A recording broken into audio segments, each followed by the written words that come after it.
Buenos días, hermanos, que el Señor les bendiga. Gracias a Dios por la vida de cada uno de ustedes. Vamos a comenzar con el espacio de Escuela Bíblica Dominical.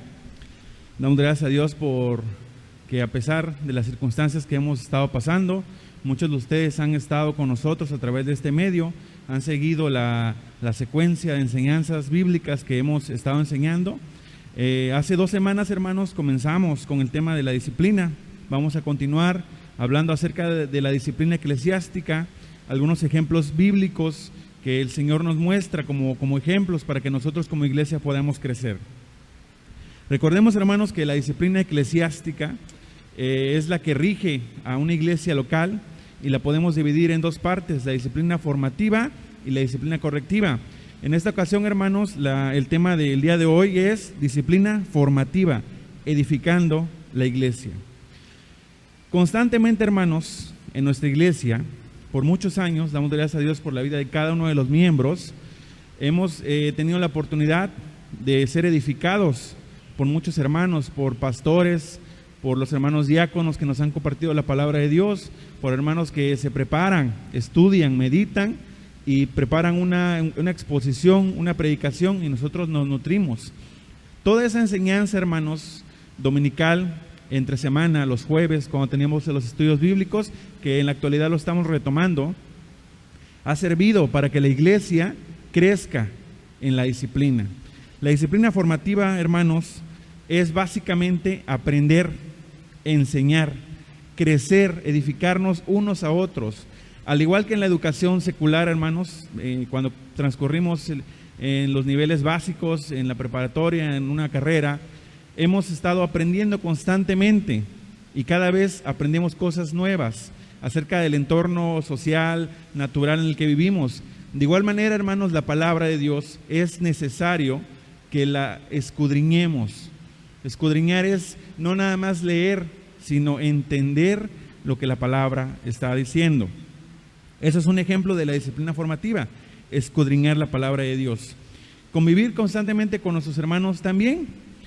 En estos días, para aquellos que se nos había hecho o tenemos por costumbre reunirnos los domingos, estar en comunión con los hermanos, sí hemos sentido un cambio. Incluso los niños pequeños preguntan: papá, mamá, ¿cuándo vamos a ir a la iglesia? ¿Cuándo voy a ver a mi maestra de escuela dominical? ¿Cuándo voy a convivir con algún hermanito de su edad? Y de igual manera nosotros como adultos tenemos la necesidad de convivir. Y a lo mejor entre semana tenemos la oportunidad de platicar, ya sea por algún medio, por WhatsApp, por el Facebook, o ver a algún hermano entre semana. Nos alegramos, nos alegra ver a un hermano. También convivir, la convivencia, la coinonía es parte de la disciplina formativa, crecer. La oración, hermanos, es importante, de igual manera, en nuestras casas, en los martes de oración, que se ha buscado la manera de hacerlo de manera virtual, a través de la plataforma del Zoom y también por el Facebook. Es una oportunidad, hermanos, de estar conviviendo con nuestros hermanos en Cristo, pero también la oración en la casa, al despertarse, en los alimentos, al acostarse, al tener un momento de comunión con Dios. No necesariamente estar completamente apartado, si es que no pudiéramos. En un momento durante el día, platicar con Dios, expresar lo que sentimos en ese momento con nuestro Padre. También, hermanos, la disciplina formativa la vemos cuando un hermano nos hace una llamada de atención, nos hace un comentario, una observación sobre algo que estamos haciendo mal. Comentábamos en clases anteriores que el enemigo, hermanos, busca la manera de que nosotros, aún siendo creyentes ya de muchos años, a veces no veamos el error que estamos cometiendo, no veamos la falta que estamos haciendo. Y es ahí donde entra, hermanos, edificándonos unos a otros, cuidándonos unos a otros. Si un hermano ve que estamos haciendo algo que no es correcto, que es algo que no muestra realmente el cristianismo, nos puede hacer una llamada de atención. Y ahí estamos viendo la disciplina formativa. También cuando nosotros tenemos la oportunidad de hacer una observación, una llamada de atención a un hermano. Todo esto, hermanos, con fundamento bíblico, en amor, buscar la manera de que el hermano o la hermana pueda entender y comprender que lo que está haciendo no es correcto. También, hermanos, en la enseñanza constante, lo decía hace un momento, todos los domingos el pastor de nuestra iglesia, los hermanos que tienen la oportunidad de predicar, están constantemente recordándonos lo que es el pecado y lo que el pecado puede llevar a la vida de un ser humano. Es constante. Algunos pensarán y dirán, pero ¿por qué todo el tiempo es lo mismo? ¿Por qué todo el tiempo es no peques, cuídate, edifícate, busca tu comunión con Dios? ¿Por qué no hablan de otras cosas más amenas? Porque es necesario, hermanos, estarle recordando al ser humano que si se aleja de Dios puede caer en pecado. Y sabemos, hermanos, que la paga del pecado es la muerte espiritual.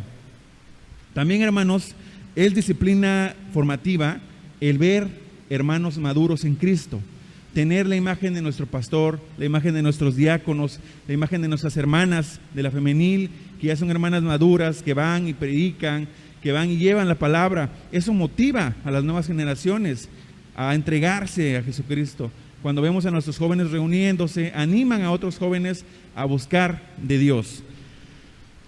Uno de los ejemplos, hermanos, más claros de esta disciplina formativa la vemos en el apóstol Pablo.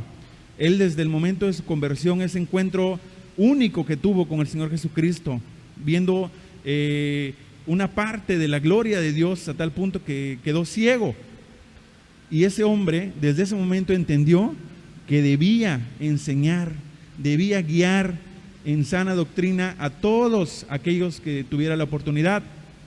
Él velaba por las iglesias que había formado, por las iglesias que tenía comunión y también por las iglesias que se enteraba que estaban pasando por situaciones. Y es ahí donde él escribe 3 epístolas a las iglesias, a sus hijos espirituales. El día de hoy, hermanos, vamos a estar analizando una epístola que es bastante interesante, una parte de la palabra que nos enseña mucho acerca de la disciplina formativa, acerca de crecer, madurar en la fe.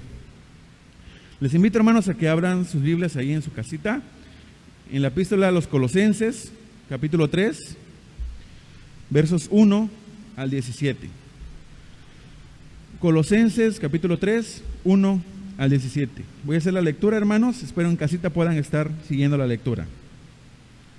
Si pues habéis resucitado con Cristo, buscad las cosas de arriba, donde está Cristo sentado a la diestra de Dios.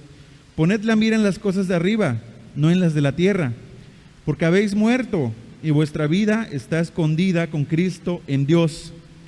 Cuando Cristo, vuestra vida, se manifieste, entonces vosotros también seréis manifestados con Él en gloria. Haced morir, pues, lo terrenal en vosotros: fornicación, impureza, pasiones desordenadas, malos deseos y avaricia, que es idolatría. Cosas por las cuales la ira de Dios viene sobre los hijos de desobediencia, en las cuales vosotros también anduvisteis en otro tiempo, cuando vivías en ellas. Pero ahora dejad también vosotros todas estas cosas: ira, enojo, malicia, blasfemia, palabras deshonestas de vuestra boca. No mintáis los unos a los otros, habiéndoos despojado del viejo hombre con sus hechos, y revestíos del nuevo, el cual, conforme a la imagen del que lo creó, se va renovando hasta el conocimiento pleno, donde no hay griego ni judío, circuncisión ni circuncisión, bárbaro ni escita, siervo ni libre, sino que Cristo es el todo y en todos. Vestidos pues como escogidos de Dios, santos y amados, de entrañable misericordia, de benignidad, de humildad, de mansedumbre, de paciencia, soportándoos unos a otros y perdonándoos unos a otros, si alguno tuviere queja contra otro. De la manera que Cristo os perdonó, así también hacedlo vosotros. Y sobre todas estas cosas, vestidos de amor, que es el vínculo perfecto. Y la paz de Dios gobierne en vuestros corazones, a la que asimismo fuisteis llamados en un solo cuerpo, y sed agradecidos. La palabra de Cristo mora en abundancia en vosotros, enseñándoos y exhortándoos unos a otros en toda sabiduría, cantando con gracia en vuestros corazones al Señor con salmos e himnos y cánticos espirituales. Y todo lo que hacéis, sea de palabra o de hecho, hacedlo todo en el nombre del Señor Jesús, dando gracias a Dios Padre por medio de Él. Vamos a orar, hermanos. Amantísimo Padre Santo y bueno, en esta hora, Señor, te damos gracias por este hermoso día, esta fresca mañana que nos permites, Padre, Gracias porque tú has sido bueno, has sido misericordioso con tu pueblo, Padre. Te pedimos que bendigas a cada uno de tus hijos que están en sus casas, dándose la oportunidad de aprender de ti, Señor, de escuchar qué es lo que tú quieres para sus vidas. Habla a través de mí, Padre, habla a tu pueblo, manifiéstate en la vida de cada uno de nosotros, que podamos aprender, Señor, recordar las cosas que tú quieres para nuestras vidas. Quédate con nosotros en este momento, pues, Padre, te lo pedimos en el nombre precioso de tu Hijo amado, nuestro Señor Jesucristo. Amén. Este fragmento, hermanos, es necesario que entendamos por qué Pablo le estaba escribiendo esto a la iglesia de Colosas.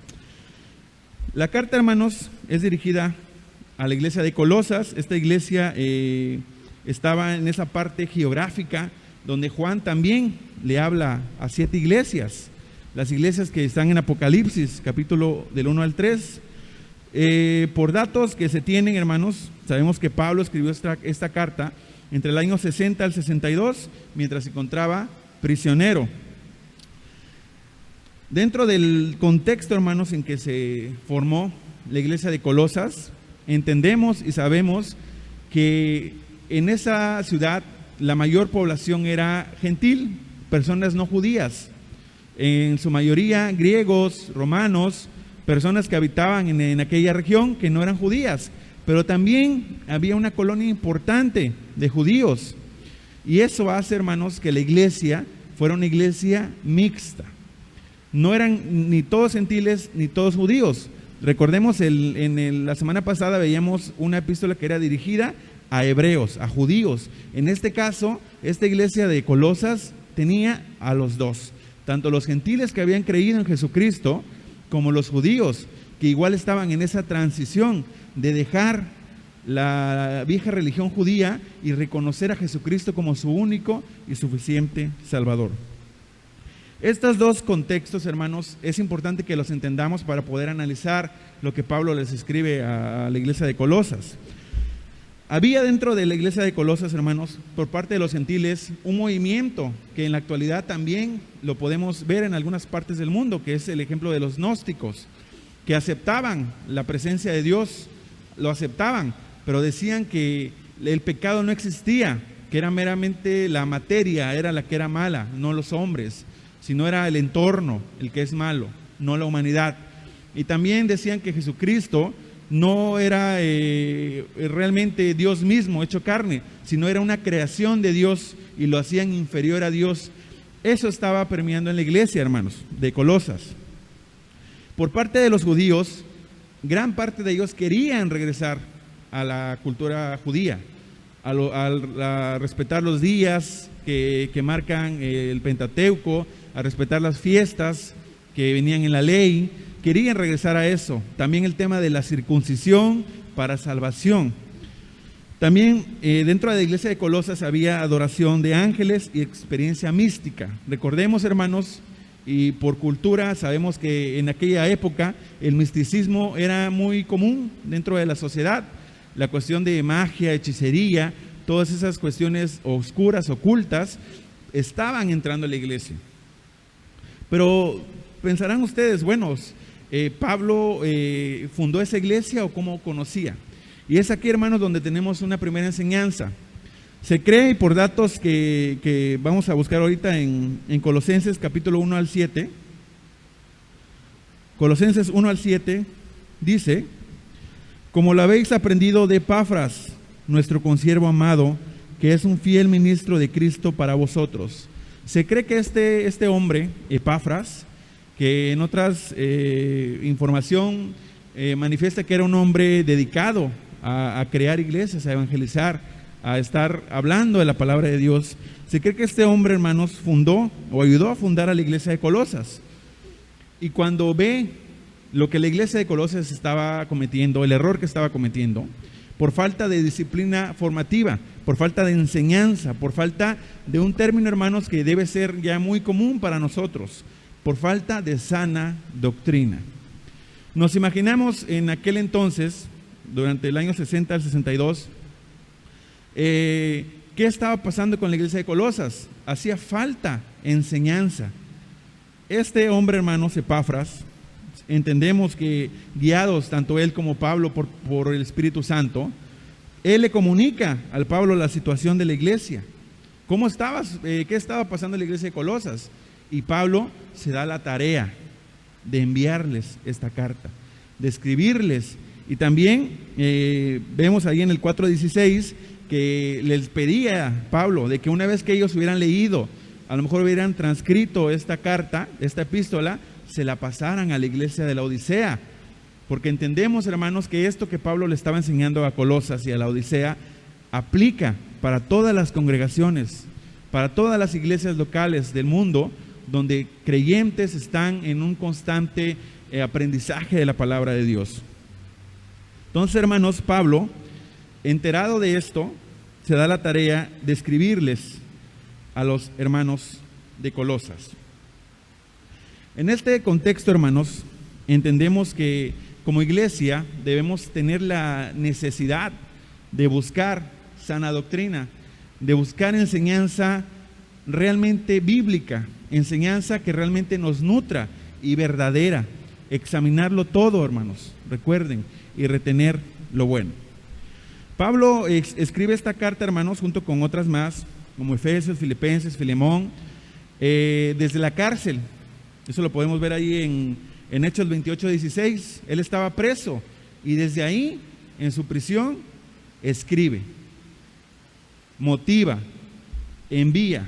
Y damos gracias a Dios, hermanos, 2000 años después, estas epístolas que Dios a través de su Espíritu Santo ilustró a Pablo, Dios hablando a través de Pablo, nos llega esta información en la actualidad y es tan viva, hermanos, tan clara, tan práctica como lo fue para la iglesia de Colosas, como lo fue para la iglesia de la Odisea, hace 2000 años, como lo es ahorita para nosotros, la primera iglesia cristiana bautista de Tehuantepec y otras iglesias que puedan estar sintonizando esta transmisión. Es viva esta información, hermanos, para nosotros en la actualidad. La enseñanza formativa, hermanos, es fundamental para la iglesia. Si no queremos nosotros llegar a cometer errores como lo cometió Colosas, como vamos a ver en próximas semanas, errores que estaba cometiendo los de Corinto, otros errores de otras iglesias, debemos estar en un constante aprendizaje. Vamos a comenzar, hermanos, con la explicación. Esperemos que Dios nos hable, hermanos, a través de estos versículos que vamos a estar leyendo. Antes que nada, ¿a quién le escribe Pablo esta carta? A los de Colosas, pero no a toda la ciudad. Veamos ahí en el 1:2, hermanos, capítulo 1, verso 2, a los santos y fieles hermanos en Cristo que están en Colosas. La carta va dirigida a la iglesia, a los santos y fieles, a esos hombres, hermanos, separados del pecado, apartados para Dios. Fieles, un sinónimo, hermanos, de ser cristiano. La palabra fiel debe ser un sinónimo de ser cristiano, fiel a la palabra de Dios.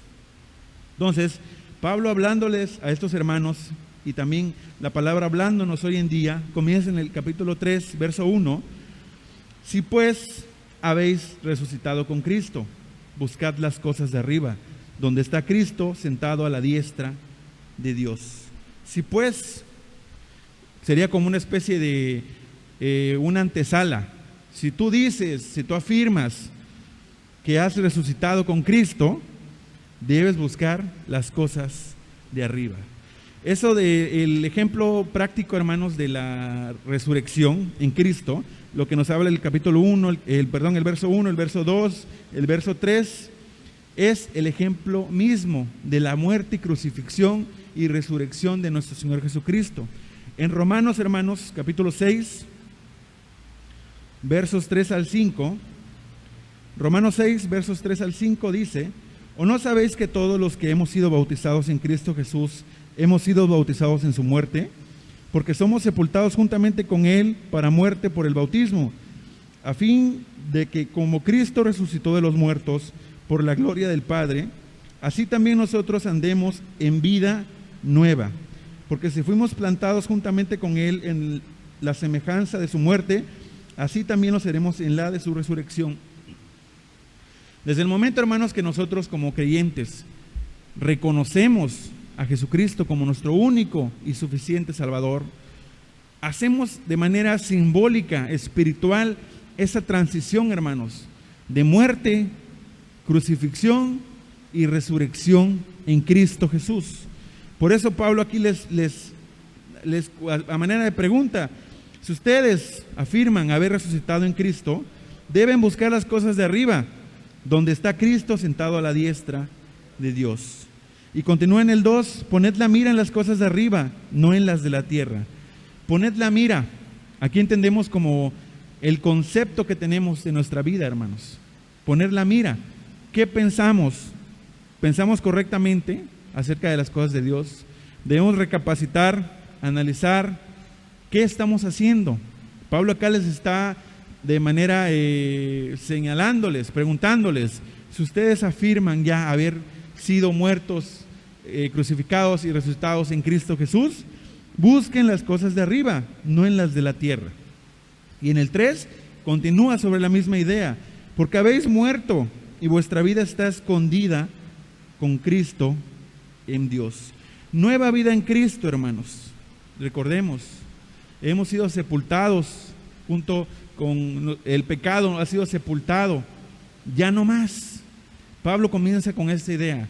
Ustedes como creyentes, como hijos de Dios, ya han sido crucificados en su pecado, han resucitado en vida nueva con Cristo. Desde nuestra conversión, hermanos, fuimos partícipes de su muerte y resurrección. Y Él pagó por nuestros pecados, escondidas en Cristo. Buscamos, hermanos, lo que dice Isaías 55, versos 8 y 9.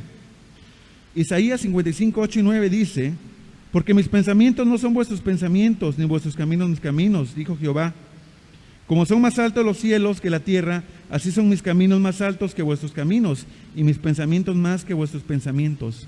La idea, hermanos, de escondidos en Cristo, con Cristo en Dios, es esa idea de que los pensamientos de Dios, la idea que Dios tiene para nuestras vidas, es más que lo que nosotros pudiésemos llegar a imaginar. Es más grande, más importante que nosotros, lo que nosotros llegásemos a pensar de nosotros mismos. Cuando Cristo, vuestra vida, se manifieste, entonces vosotros también seréis manifestados con Él en gloria. Esto, hermanos, es el acto de conversión.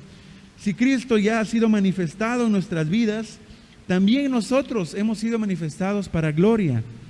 Y eso nos convierte, hermanos, en hombres santos, íntegros, intachables. Es una búsqueda constante de la santidad, hermanos. Este versículo 4 habla de la salvación, ¿sale? Cuando Jesucristo se manifiesta en nuestras vidas, entonces nosotros también somos manifestados en Él, en gloria. Ya Pablo aquí ya dio una antesala, ya les dijo: ustedes ya son apartados, ustedes ya son ungidos, ya son un pueblo aparte. Y ahí comienza la explicación, hermanos, la enseñanza formativa, lo que Pablo les quería enseñar en ese momento. Puesto ya que eres una nueva criatura, dice en el 5, haz morir lo terrenal en vosotros. Haced morir pues lo terrenal en vosotros. Pablo, hermanos, en otras epístolas pone varios ejemplos claros con nombres que en la actualidad entendemos y al escucharlos sabemos de qué se trata. No son palabras ocultas, no son traducciones que, bueno, ¿y eso de qué se trata? Son palabras claras. Dice: haced morir pues lo terrenal en vosotros. Y comienza: fornicación. Ya en varias ocasiones se ha explicado el término. En el original griego, la palabra es porneia, del cual se origina la palabra pornografía, y que todo lo que eso conlleva. Adulterio, hermanos. En la enseñanza levítica, hermanos, en la enseñanza que Dios mostró a su pueblo, Dios nos dice que Él aborrece el adulterio, aborrece las prácticas sexuales fuera del matrimonio, todo lo que eso conlleva, todo lo que está fuera de un hombre y una mujer unidos en santo matrimonio, no es permitido para Dios. La impureza. Y de igual manera, hermanos, esto sí engloba un gran número de situaciones que los creyentes no debemos realizar. La impureza, hermanos, puede ser en una cuestión moral. Sabemos y entendemos que lo contrario de puro es impuro. Y en los términos que ustedes quieran analizar la palabra pureza, por ejemplo, en una sustancia que es pura, no está contaminada, es única la sustancia. No contiene otras cosas que generen una mezcla, sino es una sustancia única. Esa es lo que Pablo les decía a ellos. Y pasiones desordenadas. ¿Qué serán, hermanos, las pasiones desordenadas? Cuando usted, amado hermano, ahí donde está, escuche esta palabra, ¿qué viene a su mente? Pasiones desordenadas, sentimientos y comportamientos destructivos, sea lo que eso sea en la vida de cada uno de nosotros. Lo curioso, hermanos, de la cuestión del pecado, es que como creyentes en ocasiones entendemos ciertos términos y en nuestra vida cotidiana, al escucharlo decimos, esto que estoy haciendo es impureza. No está el nombre de manera explícita, pero lo entendemos. El Espíritu Santo nos lo muestra. Esto que yo tengo en mi vida es pasión desordenada. Sentimientos, hermanos, y comportamientos destructivos para el creyente y para el entorno. Malos deseos, bastante explícito, hermanos. Como creyentes, Pablo les decía a los de Colosas, no piensen mal, no deseen mal, no le deseen el mal al prójimo. Avaricia, que es idolatría. En mucho de la enseñanza, hermanos, se podrán preguntar ustedes, ¿y por qué dice avaricia que es idolatría? ¿No avaricia sería una cosa, idolatría otra? En este ejemplo, hermanos, que Pablo está poniendo, nos está diciendo, si tú pones algo más importante antes que Dios, es idolatría. Recordemos, hermanos, la ley allá en Éxodo 20. Dios es un Dios celoso que requiere todo de nosotros. Entonces Pablo dice, y avaricia, ¿qué es avaricia? Aquello que el hombre ama y pone en primer lugar antes que Dios. Y por eso, hermanos, por estar antes que a Dios, ya sea en el tiempo, en nuestros esfuerzos, si están antes que amar a Dios, en automático se convierte en idolatría. Sea lo que esto sea, un deporte, un pasatiempo, un hobby, nuestro mismo trabajo, nuestros estudios, nuestra familia, no quiere decir que dejemos todo y estemos todo el día metidos en una iglesia o estemos todo el día haciendo única y exclusivamente estar en la iglesia, sino poner en primer lugar a Dios en nuestras vidas, en primer lugar en la toma de decisiones, en lo que vayamos a hacer, decir, pensar, todo en primer lugar, porque si no lo hacemos, hermanos, la palabra dice que es como si estuviéramos adorando a una imagen, inclinándonos ante algo. Es poner a Dios antes otra cosa antes que a Dios. Y Pablo les recuerda algo que no se nos debe olvidar, hermanos, y que la sociedad hoy en día lo está olvidando, que la sociedad hoy en día solamente menciona una frase y que la escuchamos por todas partes: Dios es amor, Dios te ama, Dios nos ama, Dios ama a la humanidad. Dios no es un Dios malo, no es un Dios de ira, Dios no es un Dios vengativo, no es un Dios que dé castigo, no es un Dios castigador, Dios es amor. Y por todas partes vemos imágenes de palomitas, imágenes que hablan de que Dios es amor y que Dios te bendiga.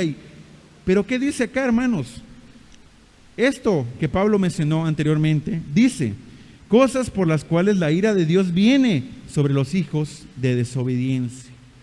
La ira de Dios, hermanos, la acción constante desde allá en el Edén, cuando Dios le pone un castigo a Adán, a Eva y al pecado mismo, a Satanás.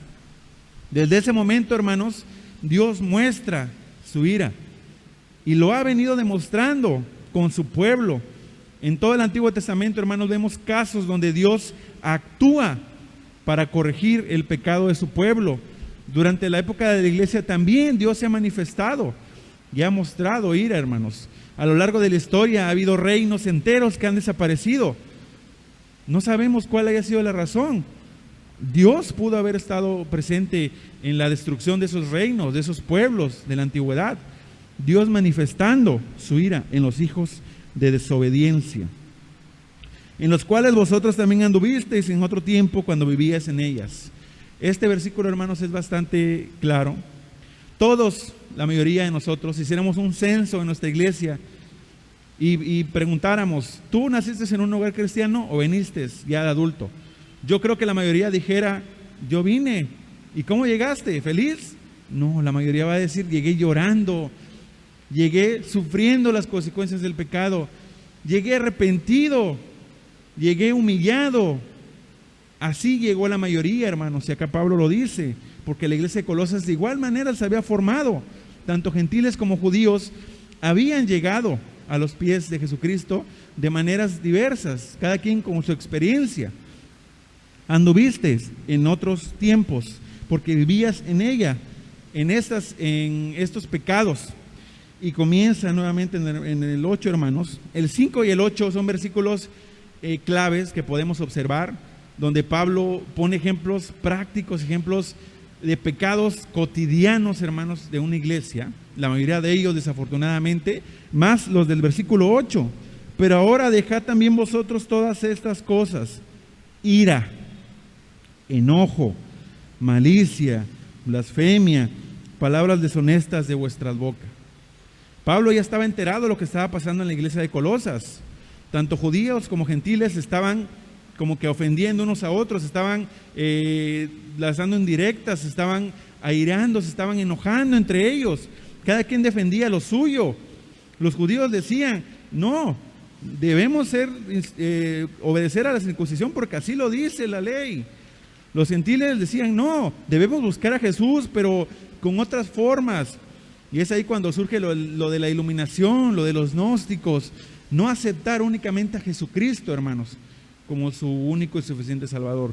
Y esto generaba en este pueblo, en esta iglesia, ciertas cosas: ira y enojo. Ira y enojo. ¿Alguna vez, hermano o hermana, has sentido ira?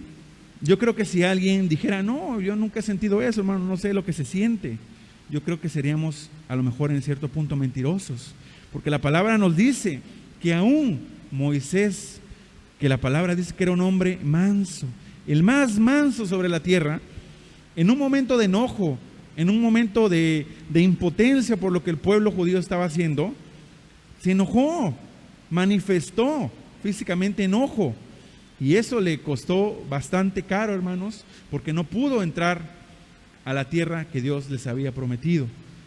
Esa fue una de las consecuencias de la ira y el enojo. Un ser hostil, personas que están a la defensiva, esperando vengarse, defenderse. Las clásicas frases y oraciones: conmigo no te metas porque si te metes conmigo vas a sufrir las consecuencias. Yo no me dejo. Me dices una, yo te digo dos. ¿Me ofendes? Yo también te ofendo. Esa es la ira, hermanos, el enojo, estar a la defensiva, estar todo el tiempo de manera impulsiva, esperando nada más el momento para atacar, esperando un comentario negativo para salir y sacar el enojo de nuestro ser. Es la manera, hermanos, en que un creyente desafortunadamente manifiesta enojo, manifiesta ira. Si queremos buscarle una palabra también, rabia, que hay dentro de su corazón. En Mateo 5, 21 y 22, hermanos, Mateo 5, 21 y 22, dice la palabra: oísteis que fue dicho a los antiguos, no matarás, y cualquiera que matare será culpable de juicio. Allá en Éxodo 20.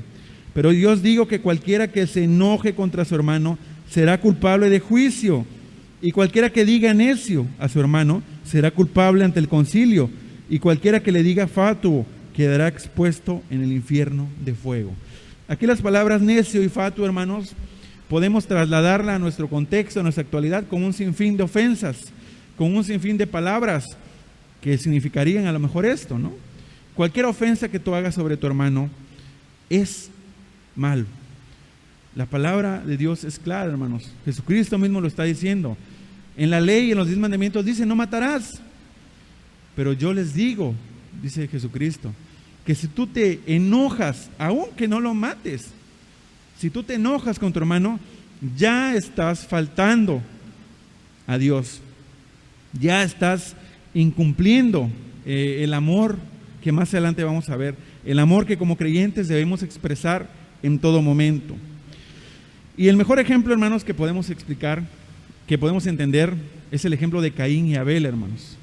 Ahí Caín se airó, se enojó, tuvo celos y cometió homicidio, hermanos.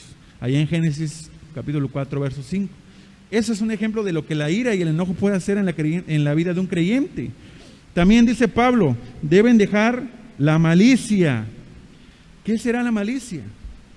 Podemos entenderlo, ¿no? Como maldad, calumnia, difamación, hablar mal de tus hermanos en Cristo. Malicia, un ser que solamente está buscando la oportunidad, buscando el momento perfecto para, como cotidianamente, y hemos escuchado muchas veces el término, lanzar su veneno, ofender, esperar nada más un momento de debilidad de algún creyente, un momento de alguna caída a lo mejor para ofender, para estar atacando y señalando. Malicia en el corazón, hermanos. Pablo nos pide que dejemos eso, porque ya en otro tiempo anduvimos en ello.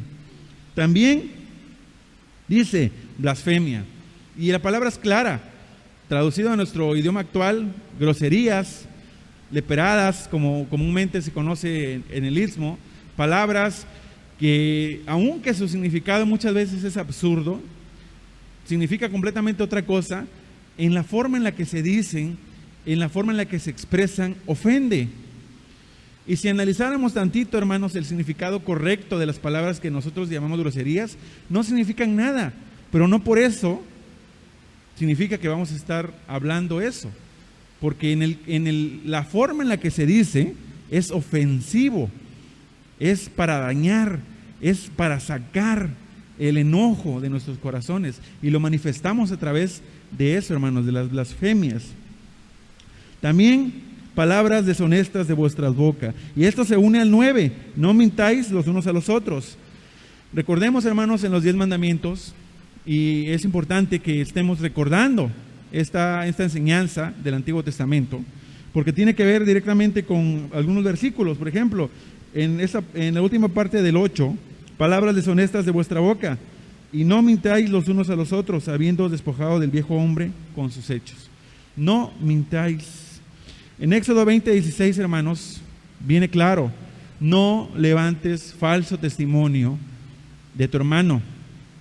El falso testimonio, hermanos, en la cultura judía también era castigado y fuertemente. Si tú decías algo que no era cierto, levantabas un falso testimonio acerca de alguien y se te comprobaba que no era cierto, sufrías las consecuencias. En los versículos, hermanos, de Juan 8:44, se nos explica y se nos dice quién es el padre de la mentira. El diablo, hermanos, Satanás. Él ha sido mentiroso y engañador desde tiempos antiguos y lo sigue haciendo. Y recordemos, hermanos, que las mentiras conllevan a situaciones de desagrado, porque una mentira lleva a otra y a otra, aún, hermanos, que en el contexto se escucha, en el contexto cristiano se escucha el término incorrecto, mentiras piadosas. Eso no existe, hermanos. No existen las mentiras piadosas. O es verdad o es mentira. Ahí en Mateo 5:37, que tu sí sea sí y que tu no sea no. Todo lo que está fuera de eso es malo, no es correcto. Entonces, hermanos, como creyentes, la enseñanza, la disciplina formativa nos pide que dejemos malicia, ira, blasfemia y mentira, porque no es de un cristiano. Y este ejemplo, hermanos, de acá de Colosenses, si ponemos atención en el 5, maneja situaciones bastante fuertes: fornicación, impureza, pasiones desordenadas, malos deseos, avaricia, pecados bastante fuertes que aún en la sociedad son delicados, ¿no? Son de cuidado. Pero también en el 8 pone situaciones que no son muy, hasta cierto punto, escandalosas. Un hermano dijo una mentira, pues no pasa nada. Un hermano se enojó y habló fuerte o dijo alguna una palabra que no debió haber dicho, bueno, pues es que así es su carácter. No, Pablo acá lo está manifestando. Y aprendamos, hermanos, que ese término, así soy, así es mi carácter, no existe en el cristianismo, hermanos. No es de Dios decir esa frase. Esos son términos que a lo mejor allá afuera la sociedad los ha manejado en la cuestión psicológica. Tu padre es así, tú eres así, tu hijo va a ser así. No, debemos mejorar nuestro carácter. Y no es una tarea fácil, hermanos. Es una constante dependencia de Jesucristo.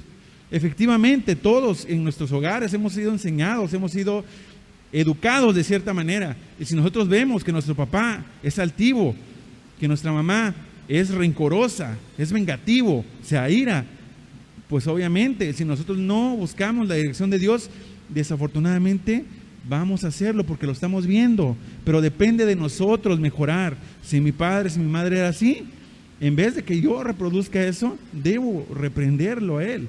Debo decirle, papá, mamá, no es así. Una y otra vez, mejora tu manera de ser. Porque acá lo está diciendo, en el 8 es claro. Y entendemos, hermanos, que los 10 mandamientos, 6 de ellos van en base al prójimo. Desde el honra a tu padre, a tu madre, como el de no desearás la mujer de tu prójimo, el ganado de tu prójimo, hablan en base a el prójimo. Y más adelante vamos a ver un nuevo mandamiento que Jesucristo nos da. Y esto, hermanos, nos va a ayudar muchísimo como iglesia, porque desafortunadamente muchas de las iglesias, tenemos ejemplos claros locales, han caído en eso. No en un pecado grande, no, un hermano a lo mejor no fue sorprendido en adulterio, un hermano no fue sorprendido en una fiesta, pero sí hubo ira, hubo enojo, palabras deshonestas, mentiras, y eso, hermanos, origina que la iglesia caiga, que la iglesia sufra los errores de los creyentes. Entonces, hermanos, aquí en estos versos del 1 al 9, Pablo está dándonos una pauta. Primeramente, tú ya eres una persona nueva, ya estás escondido en Cristo, ya no debes ser así, ya no debes airarte, ya no debes enojarte, no debes ser mentiroso, debes ser una persona santa. En Proverbios 6, hermanos, preparando esta meditación, me encontré con este capítulo, este verso, Proverbios 6 del 12 al 19, y me gustó mucho porque Salomón pareciera que estuviera hablándonos también en la actualidad. Pareciera que Pablo estuviera parafraseando lo que Proverbios 6 del 12 al 19 dicen. Voy a leer Proverbios 6, 12. El hombre malo, el hombre depravado, es el que anda en perversidad de boca, que guiña los ojos, que habla con los pies, que hace señas con los dedos. Perversidades hay en su corazón, anda pensando el mal en todo tiempo, siembra las discordias. Por tanto, su calamidad vendrá de repente, súbitamente será quebrantado y no habrá remedio. 6 cosas aborrece Jehová, y aún 7 abomina su alma: los ojos altivos, la lengua mentirosa, las manos derramadoras de sangre inocente, el corazón que maquina pensamientos inicuos, los pies presurosos para correr al mal, el testigo falso que habla mentiras y el que siembra discordia entre hermanos. Bastante claro, hermanos, lo que Salomón está diciendo. Desafortunadamente hay creyentes en las iglesias que pareciera que están siendo descritos aquí y junto con lo que Pablo estaba escribiendo a Colosas, que se airan, que se enojan, que son deshonestos, que son mentirosos, que hablan de mal de otros hermanos. Debemos dejar eso, hermanos. Debemos corregir, analizarnos qué estamos haciendo en nuestra vida cotidiana, cómo nos estamos comportando. Y es común, hermanos, que dentro de una iglesia se señale, se diga, fulanito de tal, ese hermano es un pecador empedernido, hace esto, esto y esto. Se señala y decimos, ese hermano es así, esa hermana es así, porque mira, lo vemos allá en la sociedad, cómo se comporta, cómo actúa. Pero dentro de nosotros, ¿qué hay, hermanos? Dentro de nosotros, ¿cómo pensamos, cómo actuamos? también debemos analizarnos, porque recordemos que dentro de la palabra de Dios no hay pecados grandes, ni pecados pequeños, ni ofensas grandes, ni ofensas pequeñas. Todo aquello que deshonra a Dios es llamado pecado. Continúa en el 10, ya explicando Pablo lo que no debemos hacer. ¿Y por qué? Primero, ¿por qué no debemos hacerlo? Porque ya somos hombres santos y mujeres santos. Y de ahí, ¿qué no debemos hacer? Nos dice en el 10, y revestido del nuevo, el cual conforma la imagen del que lo creó, se va renovando desde el conocimiento pleno. ¿Quién nos creó, hermanos? ¿Quién nos llamó a salvación? Jesucristo. Y aquí empieza esta idea de revestidos. Una manera de hacer alusión a lo que somos, la esencia de nuestra vida misma. Revestidos del nuevo hombre, no seguir cometiendo, hermanos, lo malo, siendo ya nueva criatura. Allá en 2 Corintios 5:17 se nos dice que somos nueva criatura en Cristo. Las cosas viejas pasaron, y aquí todas son hechas nuevas. Y continúa con la idea en el 11, donde no hay griego, ni judío, circuncisión, ni circuncisión, bárbaro, ni escita, siervo, ni libre, sino que Cristo es el todo y en todos. Recordemos, hermanos, semanas anteriores cuando vimos el tema de la edificación de la iglesia, aprendimos que en una iglesia local no hay distinción de personas, ni por cultura, ni por economía, ni por estatus social, nada de eso importa, y aquí Pablo se los está recordando. No importa tu nacionalidad, griego, judío, tu forma de alabar a Dios o la forma en la que llegaste a los pies de Dios. Porque recordemos que había judíos circuncidados y los que no estaban circuncidados. Por eso habla de circuncisión y circuncisión. Eso no era lo importante. Bárbaro ni escita. Recordemos que en el contexto romano, los bárbaros eran aquellos que no pertenecían a la cultura romana y griega, personas iletradas, personas que eran, en un término del vulgo, campesinos, personas que no estaban capacitadas o tenían alguna instrucción. También dice, siervo ni libre, la cuestión económica, sino que Cristo es el todo y en todos. Otra vez, hermanos, recordándonos que la esencia de la iglesia es Jesucristo. Todo lo demás no importa. Todo lo demás que seamos en cuanto a nuestra cultura, la forma en la que nacimos, eso no interesa. Lo que importa es que confesemos con nuestras bocas que somos hijos de Dios y actuemos de esa manera. Vestidos pues como escogidos de Dios, santos y amados. Nuevamente regresa esa idea de vestidos, vestiduras blancas. Amados, de entrañable misericordia, de benignidad, de humildad, de mansedumbre, de paciencia. Pablo, hermanos, tanto en el 5, en el 8 y en el 12, menciona varios segmentos, se podría decir, varias cuestiones de la vida. Primero nos dijo cuestiones negativas, cosas que no debemos hacer, que no se debe tolerar dentro de la iglesia de Dios. Y ahora viene con lo positivo. Vístanse, dice, de vestiduras blancas. Vístanse, primeramente, de entrañable misericordia. Entrañable, las entrañas, hermanos, es lo de adentro.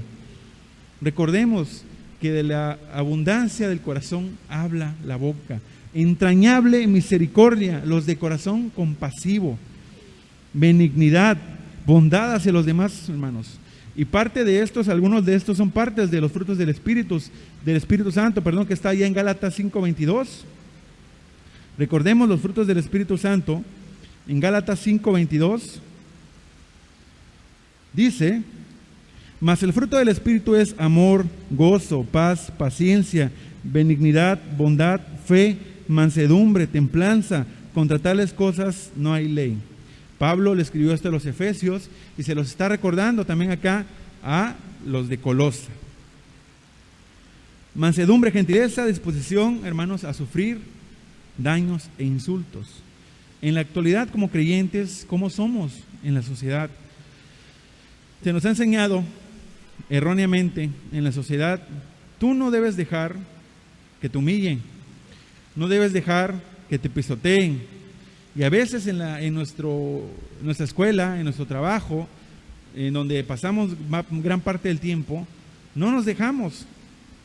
que a lo mejor nos estén diciendo cosas, insultando, que nos estén ofendiendo, pero acá Pablo nos dice que debemos ser mansos, mansedumbre, una expresión que denota gentileza, disposición a sufrir daños e insultos. Y suena, hermanos, hasta cierto punto, ay, es que ¿a poco voy a estar todo el tiempo aguantando a que me estén ofendiendo? Duele, hermanos, cuando alguien te ofende, cuando alguien te dice algo que te daña. Pero es ahí donde entra, hermanos, esta práctica constante de ser cristiano, buscar los frutos del Espíritu Santo. Paciencia, lo contrario de ira. Recordemos lo que decía anteriormente en el 8, ira. Ahora dice paciencia, tranquilidad, lento para hablar, no presuroso. Recordemos, hermanos, en Proverbios se nos enseña a primero escuchar y ser tardos y lentos para hablar, porque desafortunadamente en la sociedad el mexicano habla más de lo que escucha. Primero habla y ya después reflexiona y luego escucha. Entonces ese es un error, hermanos, que nosotros como creyentes no debemos hacer. Escuchar primeramente y ser pacientes. En el 13, y esto va directamente, hermanos, a nosotros, a la iglesia, soportándoos unos a otros y perdonándoos unos a otros, si alguno tuviere queja contra otro. De la manera que Cristo os perdonó, así también hacedlo vosotros. Soportándonos. Bastante interesante el término, ¿verdad, hermanos? Es claro, soportar, aguantar, y encima de eso, perdonar. ¿Por qué, hermanos? Porque la palabra de Dios nos enseña una y otra vez, desde el momento en que Dios dio la ley, les decía hace un momento, 6 mandamientos son para tu prójimo. 6. Los primeros 4 es en tu relación con Dios, que debes poner a Dios por delante de todas las cosas. Y de ahí te explica que debes respetar a tu prójimo. Y recordemos, hermanos, lo que nos dice nuestro Señor Jesucristo ahí en Juan 13, 34 y 35. Juan 13, 34 y 35, dice la palabra: un mandamiento nuevo os doy, que os améis unos a otros, como yo os he amado, que también os améis unos a otros.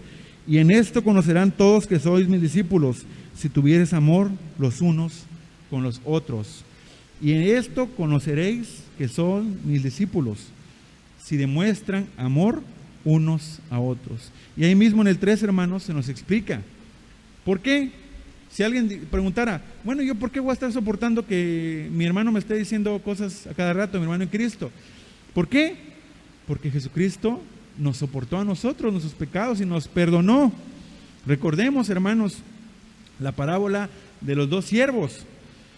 Todo lo que nosotros llegáramos a perdonar a nuestro hermano, cualquiera sea la ofensa, hermanos, que se imaginen ahorita, no va a significar nada con lo que Dios nos ha perdonado a nosotros. Allá en Mateo 18, 23 al 35 está la parábola, hermanos, en casa lo pueden leer. Se nos enseña a perdonar. ¿Pero por qué? ¿Por qué voy a perdonar? Porque a ti también se te fue perdonado tus pecados. Y estamos seguros que lo que nos ha sido perdonados a nosotros no se compara en nada a lo que nosotros pudiéramos llegar a perdonar a nuestro prójimo, hermanos. Entonces Pablo les dice: a ver, hermanos, yo sé que ustedes allá en Colosa son una mezcla de todo un poco y están creciendo, apenas están empezando a formarse, pero por favor, sopórtense, ámense, respétense. ¿Por qué? Porque Cristo los amó y les perdonó primero. En el 14, y sobre todas las cosas vestidos de amor, que es el vínculo perfecto. Pablo, por si no nos quedó claro, nos demuestra otra vez y nos pone el ejemplo de Jesucristo. No hay otro ejemplo más claro de amor, hermanos, que lo que Jesucristo hizo por nosotros en la cruz. No hay otro ejemplo que podamos entender nosotros del amor de Dios, dando a su Hijo unigénito para que nosotros pudiéramos tener una oportunidad y poder alcanzar salvación. Sobre todas estas cosas, dice, hermanos, ¿cuál será ese vínculo perfecto que dice acá? Entendemos la palabra vínculo como la unión de dos de dos cosas, ¿no? En este caso es Jesucristo, hablando a través de la humanidad, el vínculo perfecto, el adhesivo perfecto, Jesucristo hablando a la iglesia. Y hermanos, para ir terminando, y la paz de Dios gobierne en vuestros corazones, a la que asimismo fuisteis llamados en un solo cuerpo, sed agradecidos. En el 15, hermanos, habla claramente de la iglesia, el cuerpo de Cristo, a la cual pertenecemos nosotros, y dice, sed agradecidos. Debemos dar gracias a Dios, hermanos, constantemente en nuestra iglesia, especialmente en estos días que año tras año celebramos con una cena, con una comida, nuestro aniversario, y por esta ocasión no podremos hacerlo, pero en casa, hermanos, ustedes estén gozosos de que pertenecen a una iglesia que está más viva que nunca, una iglesia que está activa en las cosas de Dios. Y la palabra de Cristo en el 16 mora en abundancia en vosotros, enseñándonos y exhortándonos unos a otros. Recordemos, hermanos, Timoteo 3:16, 1 Timoteo, la palabra es útil para redarguir, enseñar, corregir, instruir. Debemos estar constantemente aprendiendo de la palabra, hermanos, que no se nos olvide. No queremos que en esta época de confinamiento tengan la Biblia allá en algún lugar. Inclusive ahorita, si se la echan a buscar, ¿dónde estará? A lo mejor ya está en otro lado y no en casa. Entonces, hermanos, debemos darnos la oportunidad de estar aprendiendo de la palabra. Y también en el 16 habla acerca de los cánticos, los himnos. En casa, hermanos, tengan el tiempo para cantarle a Dios. Escuchen música que los edifique. Gracias a Dios por nuestro ministerio de alabanza que durante la semana nos sube, nos comparte canciones. Escúchenlas, hermanos. Compártenlas, pongan todo volumen para que sus vecinos escuchen lo que Dios está hablando a través de la música. Y ya para terminar en el 17, y todo lo que hacéis, todo lo que hagamos, sea de palabra o de hecho, hacedlo todo en el nombre del Señor Jesús, dando gracias a Dios Padre por medio de Él. La palabra de Dios, hermanos, es clara. Ya no va a dar tiempo de responder a las preguntas. Ustedes ya se las compartimos. Ustedes pueden ir analizando el pasaje e ir respondiendo. Pero lo que queremos, hermanos, enseñar en esta mañana es que como creyentes debemos estar en una constante aprendizaje, hermanos, de la palabra de Dios. Que no nos dé flojera escuchar, que no nos dé flojera leer, que no nos dé flojera cantar. Y recordemos, hermanos, lo que aquí Pablo le escribe a Colosas y también a nosotros: evitar la ira, el enojo, la fornicación, la impureza. Y que nunca se nos olvide Levíticos 19:2, hermanos, debemos ser santos porque Dios es santo. Y es un trabajo constante que no lo van a poder lograr, no lo vamos a poder lograr de un día para otro, sino es un transcurso constante durante nuestra vida hasta que Dios, hermanos, nos manda a traer a su gloria y podemos ser partícipes de esa segunda vida. Que el Señor les bendiga, hermanos. Damos gracias a Dios por este momento de enseñanza. No olviden, el próximo domingo vamos a continuar con otros ejemplos bíblicos de la disciplina, cómo Dios quiere que nosotros nos rijamos en nuestras iglesias. Que el Señor les bendiga, hermanos.